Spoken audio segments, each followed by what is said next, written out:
Desde sus primeros años, desde el momento en que la conciencia del joven apenas comenzaba a comprender el mundo, lo eterno le había servido de fortaleza inexpugnable y refugio inquebrantable.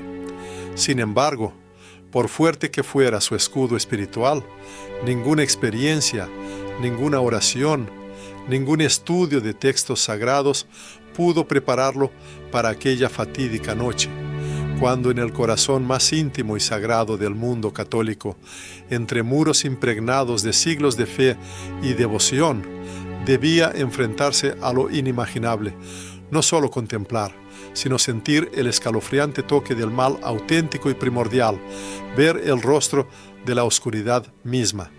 Él no buscaba sensacionalismo ni adoración. Su único propósito era revelar la verdad ineludible. Que su relato sea una luz guía para quienes buscan respuestas en la duda y una advertencia solemne para quienes se atreven a ignorar las dimensiones invisibles de la existencia.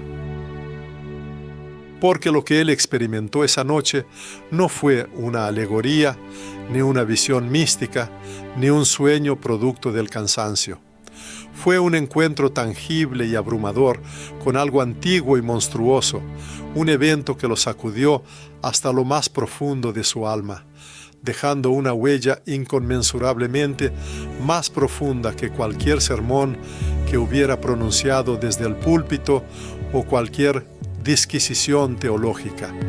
Era un martes cualquiera, cuando los últimos destellos del sol romano poniente se dieron paso al crepúsculo aterciopelado que envolvía la ciudad.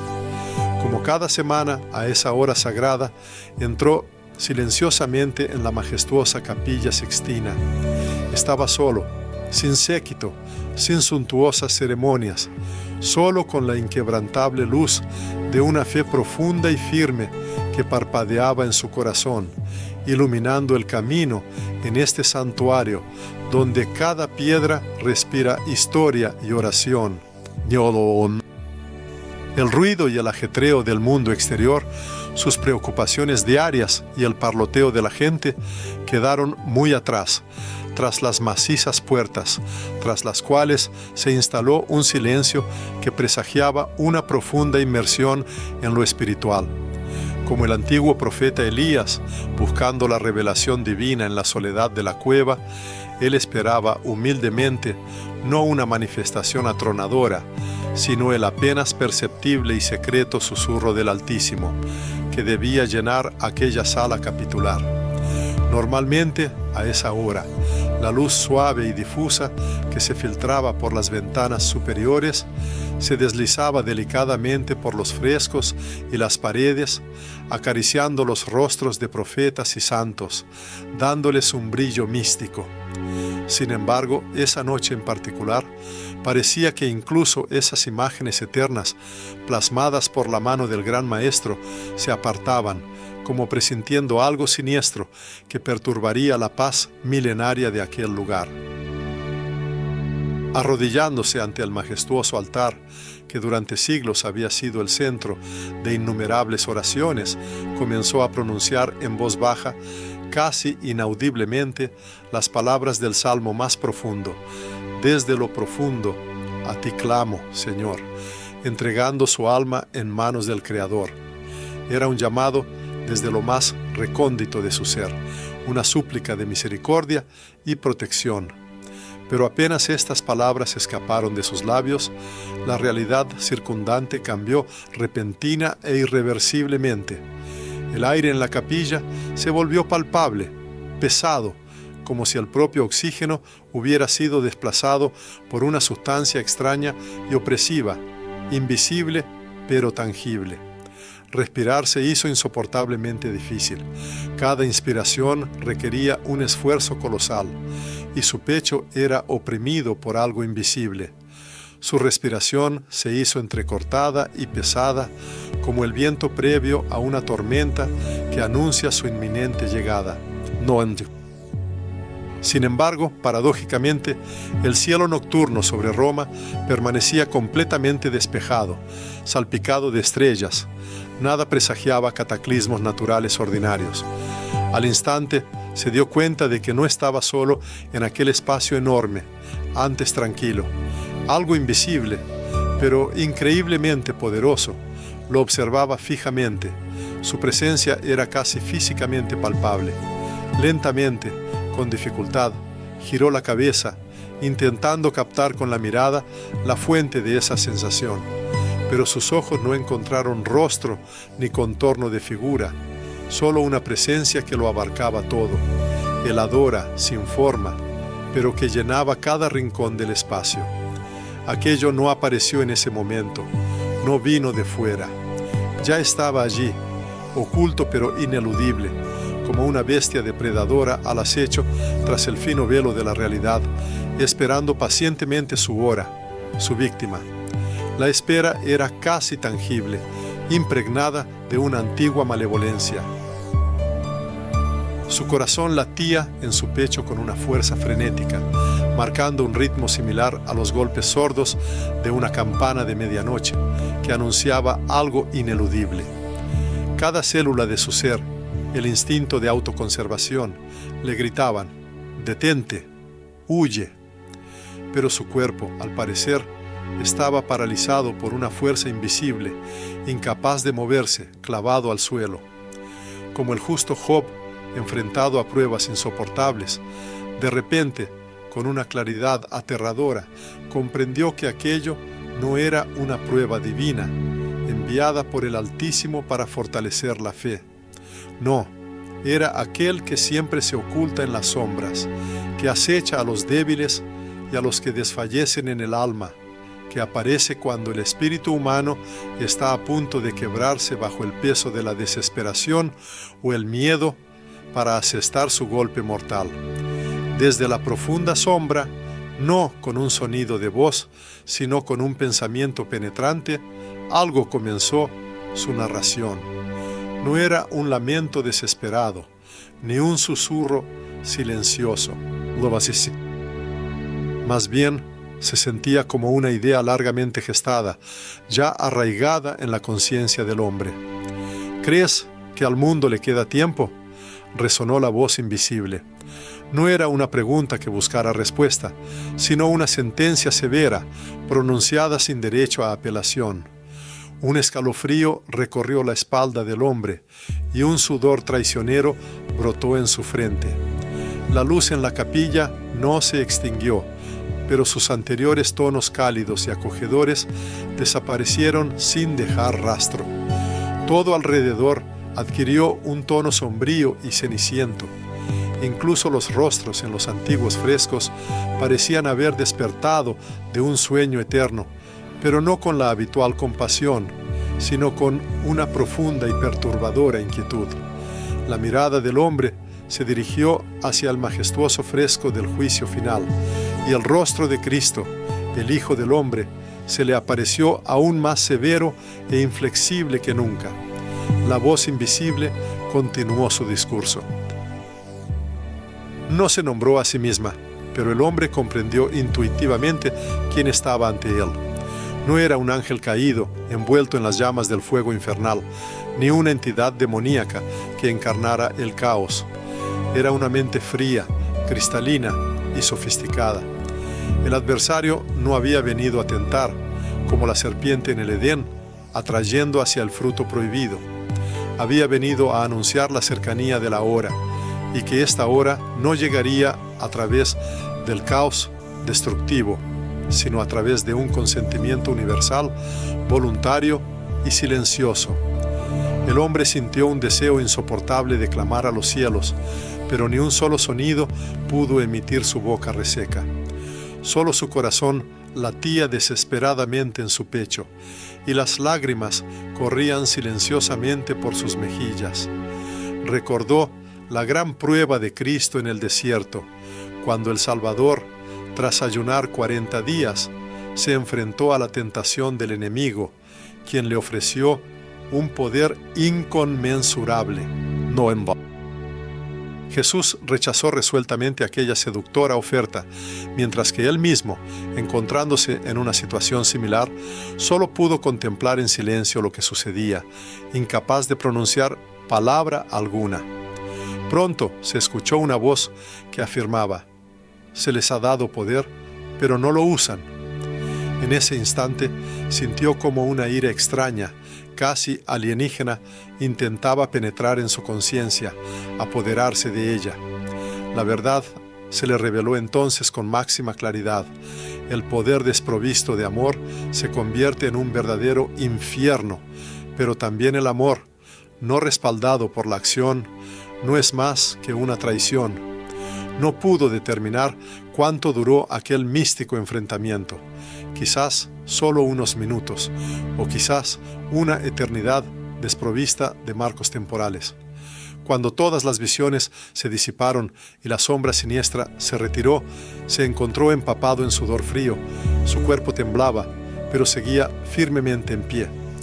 No cedió. Abandonó la capilla sin pronunciar palabra, pero profundamente dentro de él ya germinaba la voz que debía ser proclamada al mundo. Porque si el fin está cerca, tanto más apremiante se vuelve la necesidad de hablar. Hablar, incluso si esas palabras salvan una sola alma. Pues si las fuerzas del mal ya no se ocultan en las sombras, entonces el Señor mismo llama a la humanidad a levantarse. A la mañana siguiente, no lo despertaron los melódicos toques de las campanas que anunciaban el amanecer, sino un potente estruendo interno que sacudía su ser.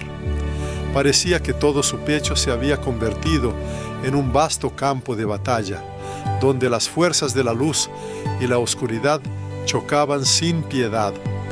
No fue el miedo común lo que le quitó la paz y el sueño, sino la insoportable carga de la revelación vivida que se había grabado profundamente en su alma. En lugar del habitual y dulce silencio de la oración matutina, lo envolvió un estruendoso zumbido de miles de preguntas sin respuesta que pululaban en su mente.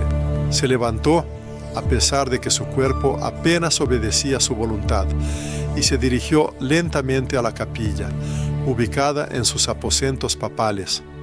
No buscaba repetir aquella experiencia profética. Su objetivo era comprender el significado de lo vivido, o al menos obtener la fuerza suficiente para soportar esa carga. La luz del día apenas penetraba a través de los vitrales, pero dentro de su alma aún no había amanecido la verdadera comprensión. Se dirigió al libro de los Salmos y comenzó a leer en voz alta, casi con desesperación. «Señor, tú me has probado y me conoces». Las palabras parecían disolverse en el vacío, sin encontrar eco. Una voz interior, llena de desesperación, preguntaba: ¿por qué él? ¿Por qué no un santo? ¿Por qué no un mártir? ¿Por qué no alguien aparentemente más digno? Sin embargo, la revelación no llegó en forma de trueno celestial, sino como un recuerdo silencioso, pero poderoso. El Altísimo no elige a los fuertes, Él da fuerza a quienes llama. En su memoria resurgió un episodio de su infancia, cuando, siendo solo Robert, se perdió en las concurridas calles de Chicago.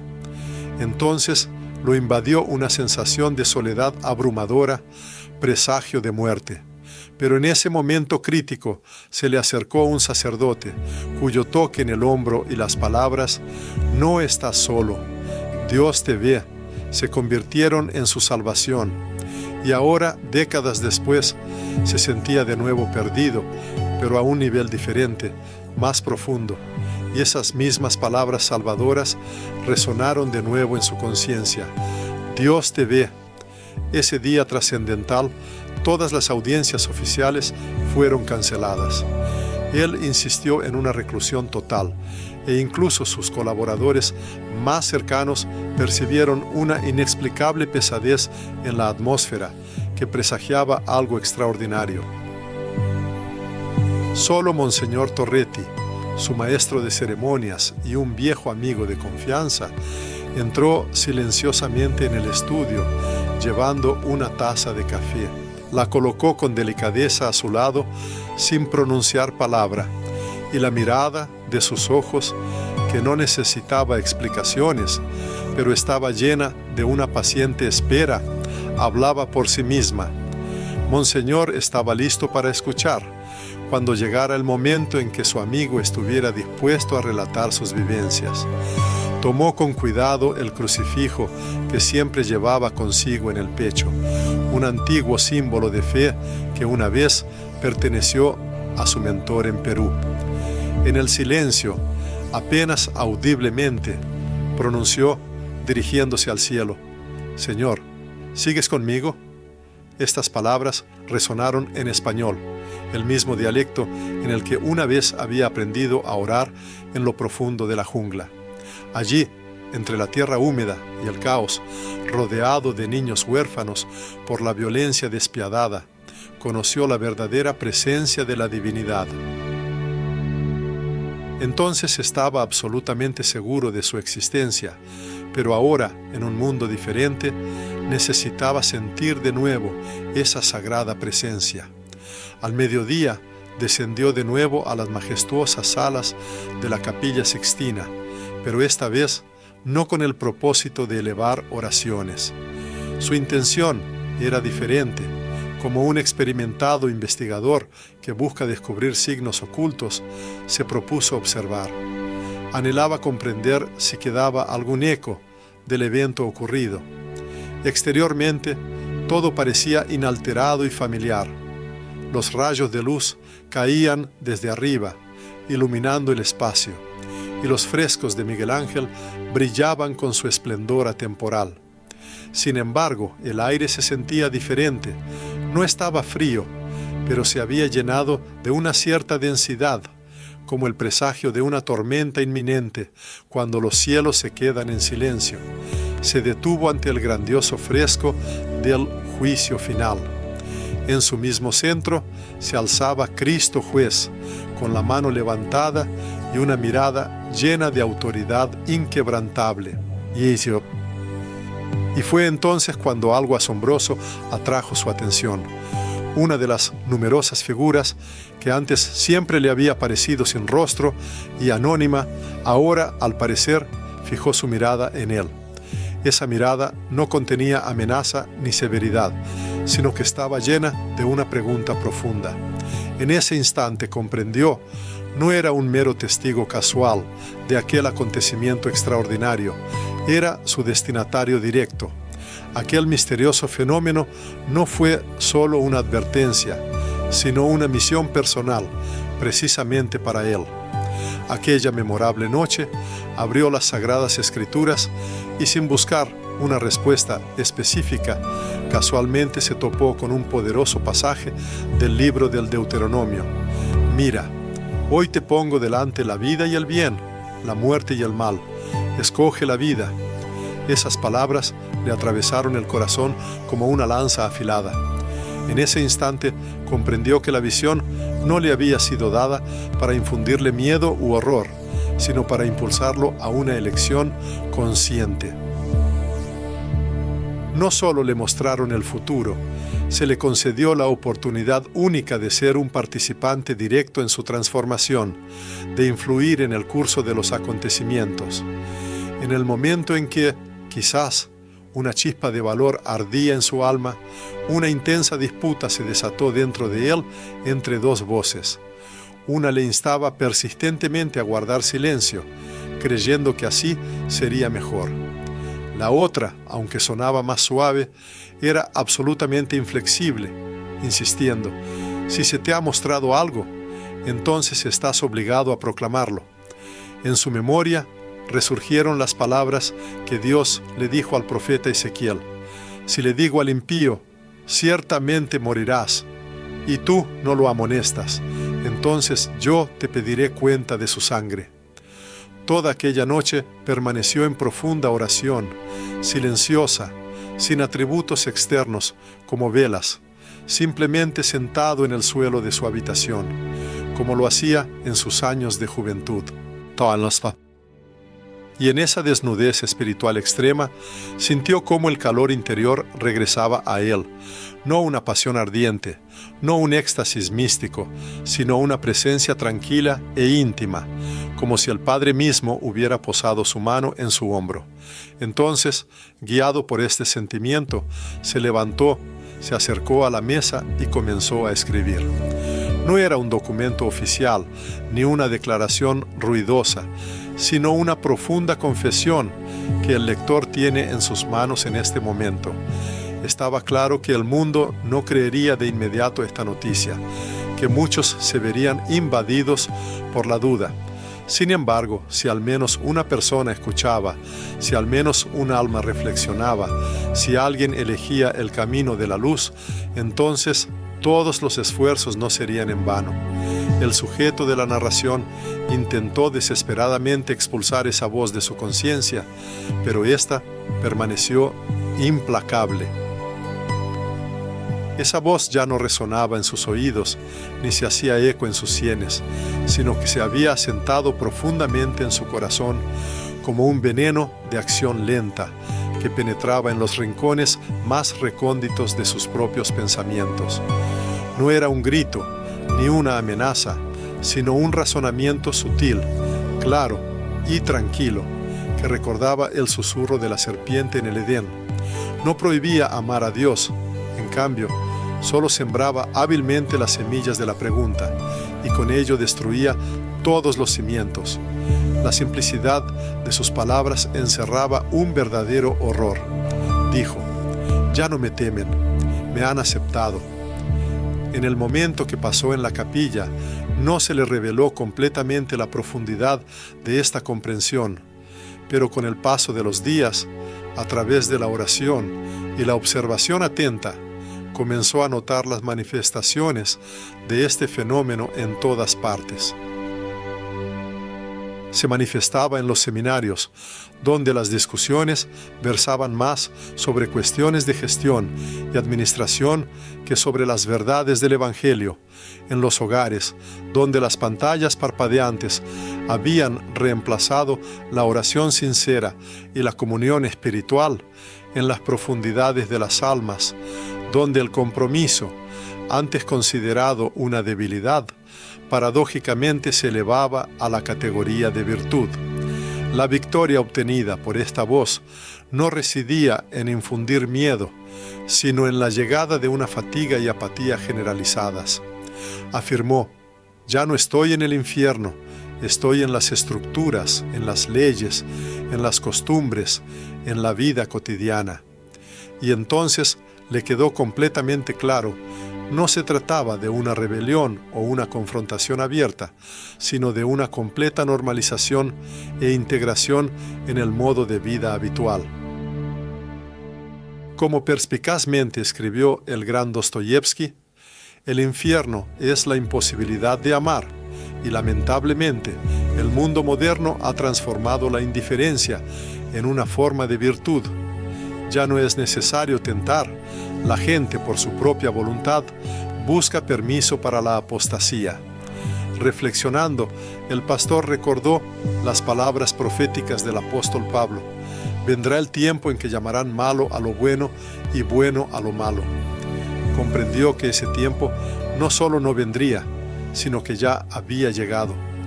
Y la confirmación de ello resonaba en la voz que había escuchado. Esa voz proclamaba: «Libertad. Yo se la concedí, pero desprovista de raíces, de verdadero significado y de un propósito elevado».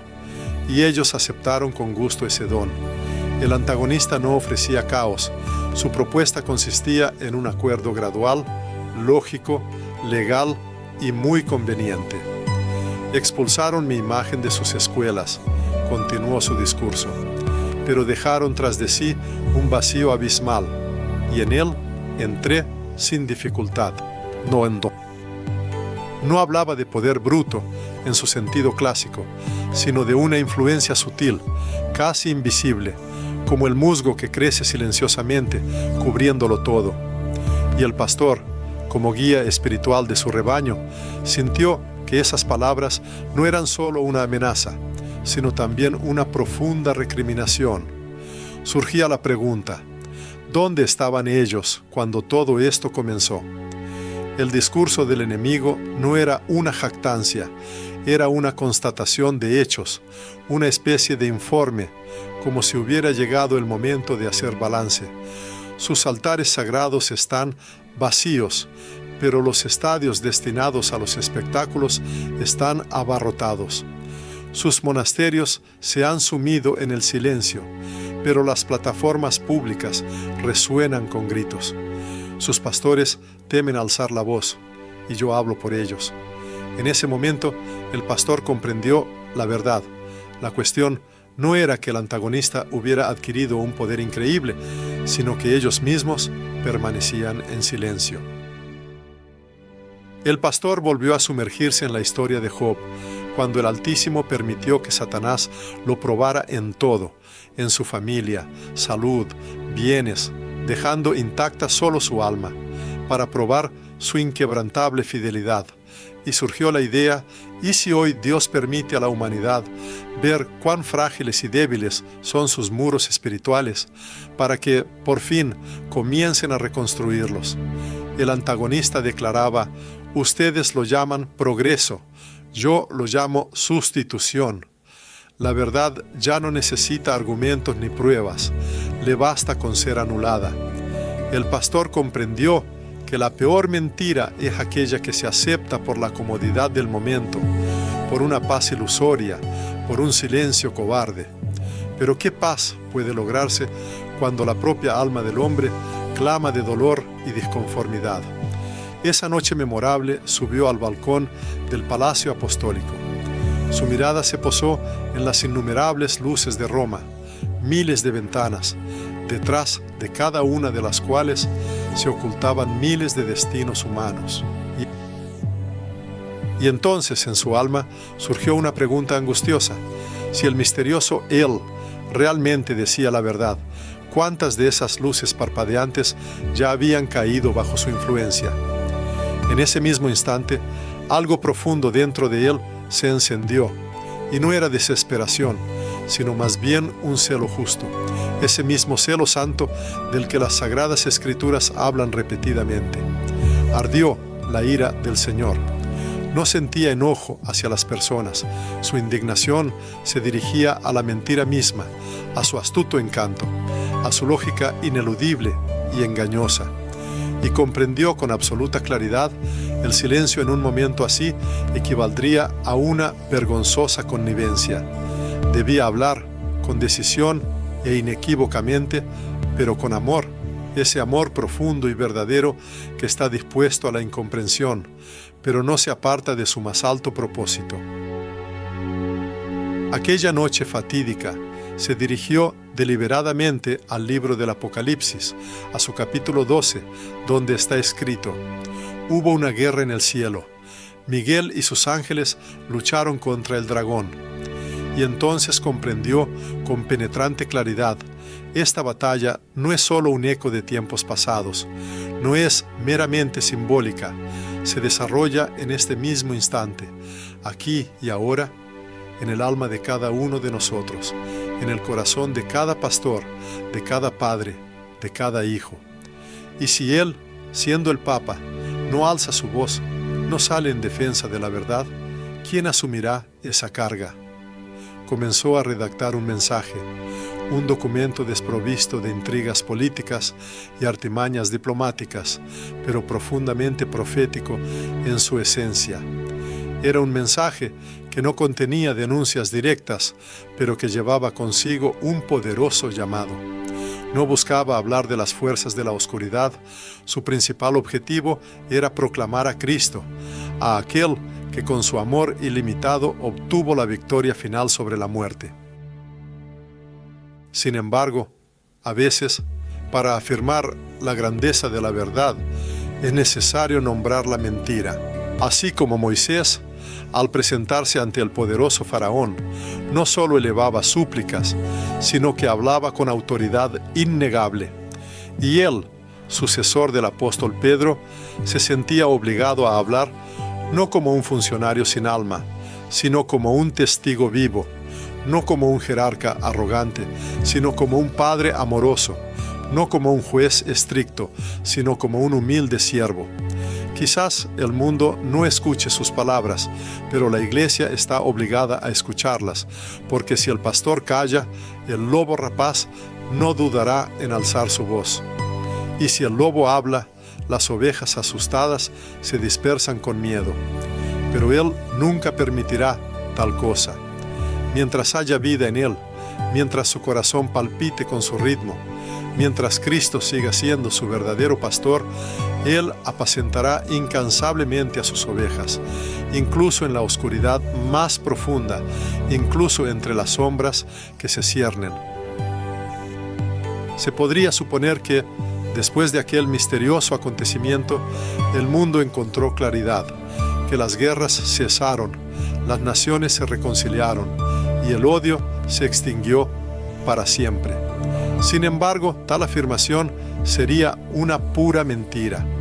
La verdadera situación es que las llamas de los conflictos se avivan con nueva fuerza, los focos de confrontación se multiplican y la sangre sigue regando la tierra, como en los tiempos de Caín.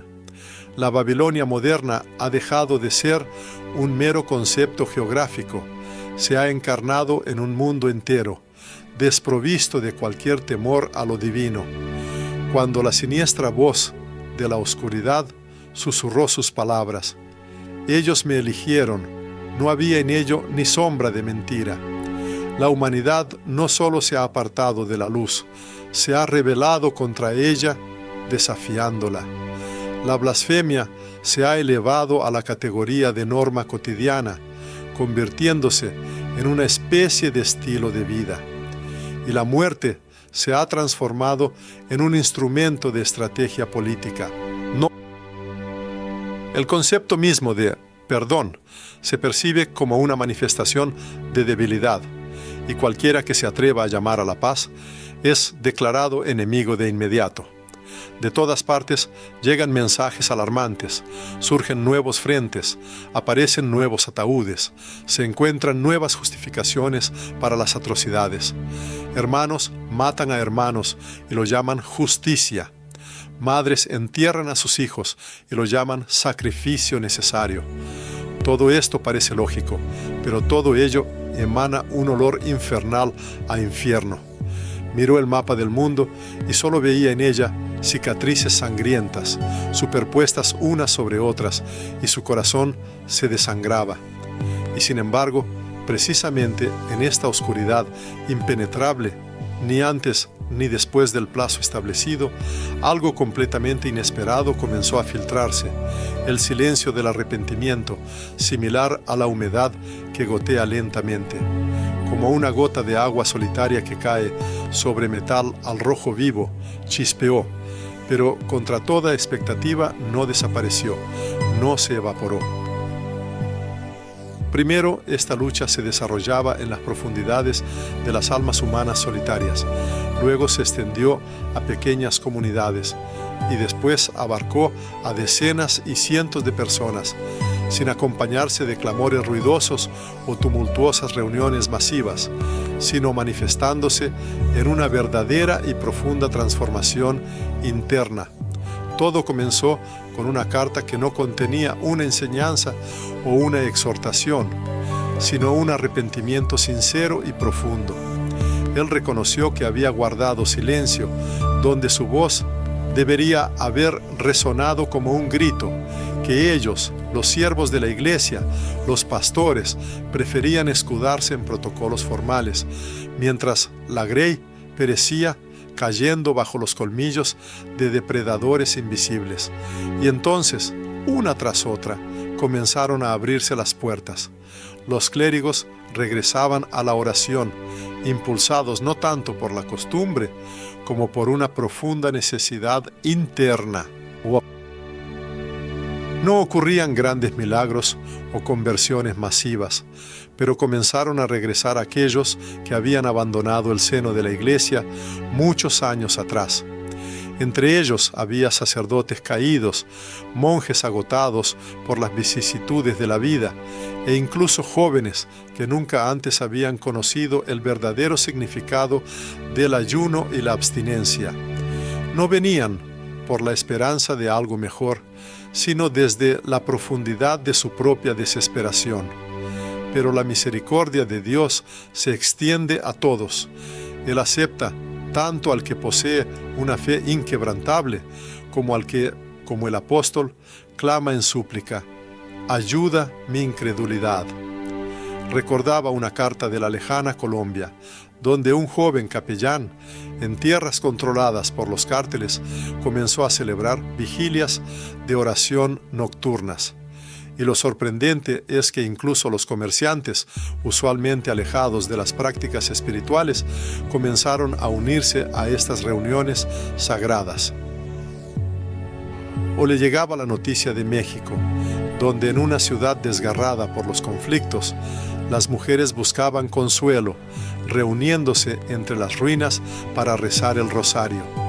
Sus súplicas no eran por la victoria sobre el enemigo, pedían perdón y, abrazadas por una profunda tristeza, no contenían las lágrimas.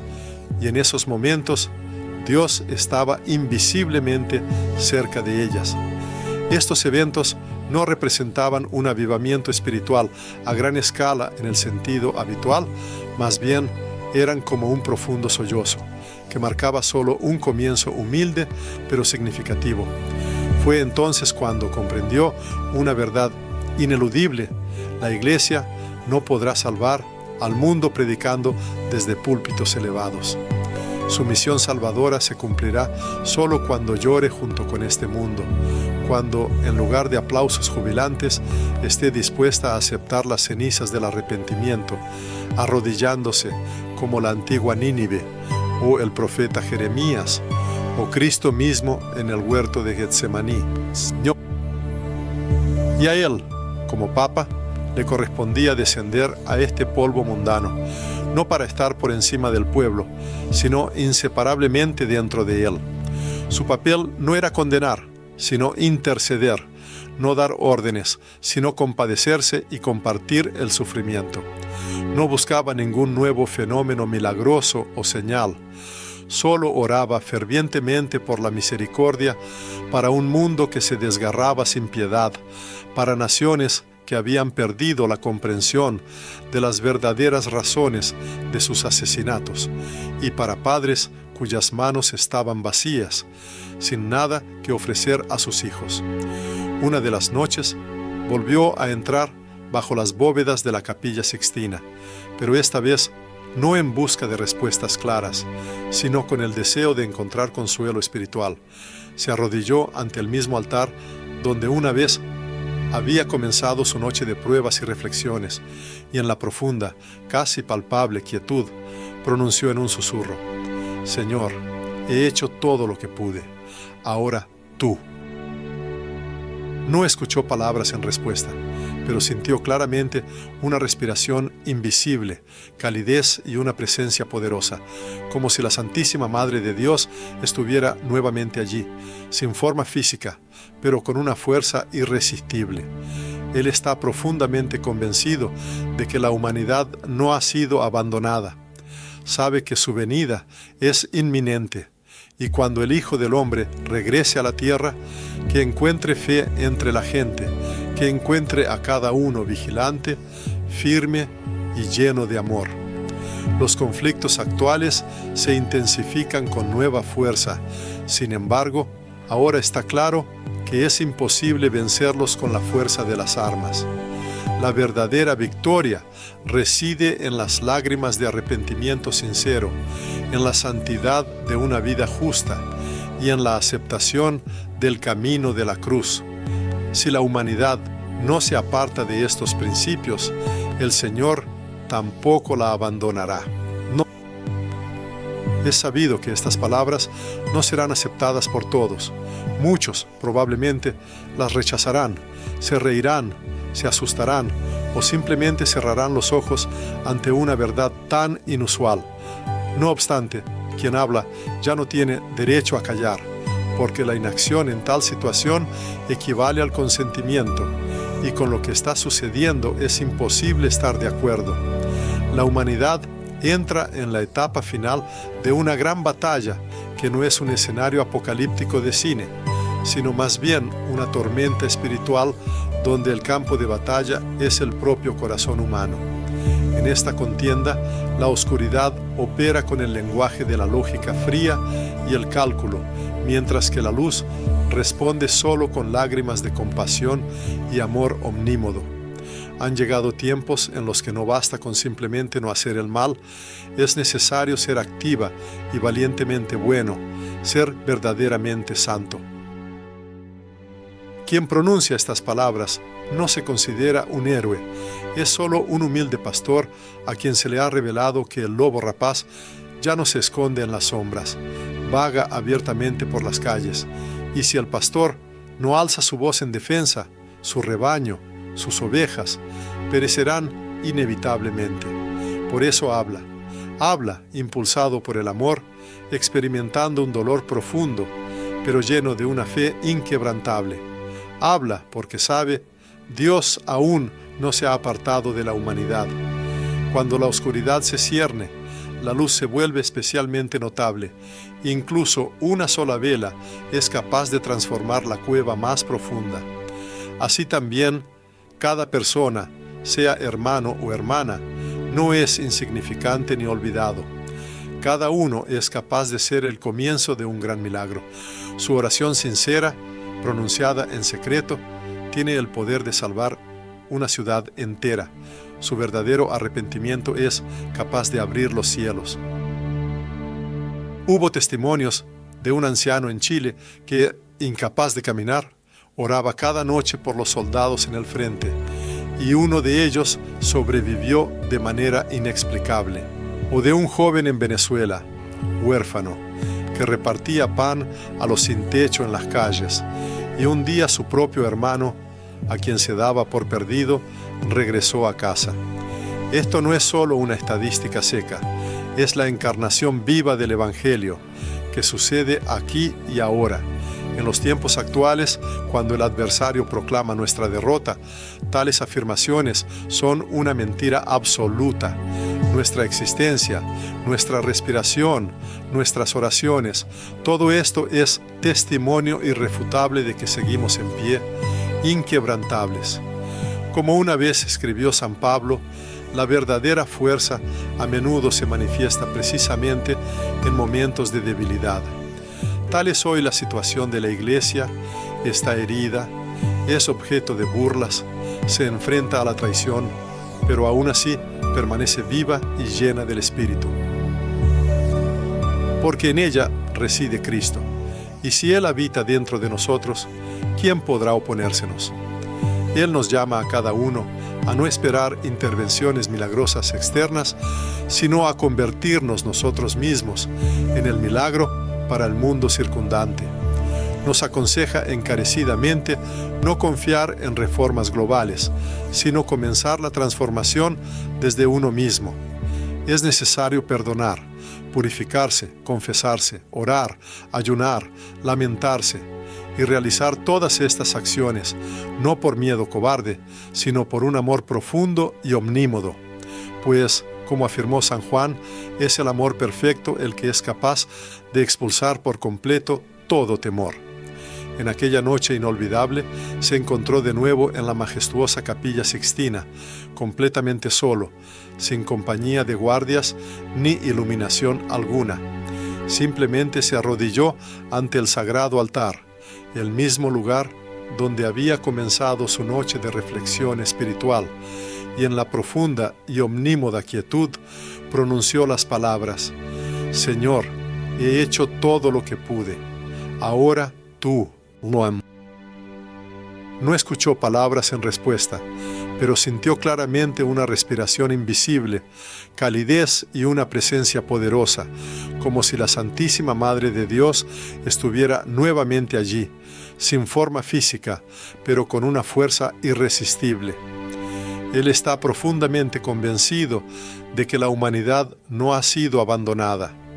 Sabe que su venida es inminente, y cuando el Hijo del Hombre regrese a la tierra, que encuentre fe entre la gente, que encuentre a cada uno vigilante, firme y lleno de amor.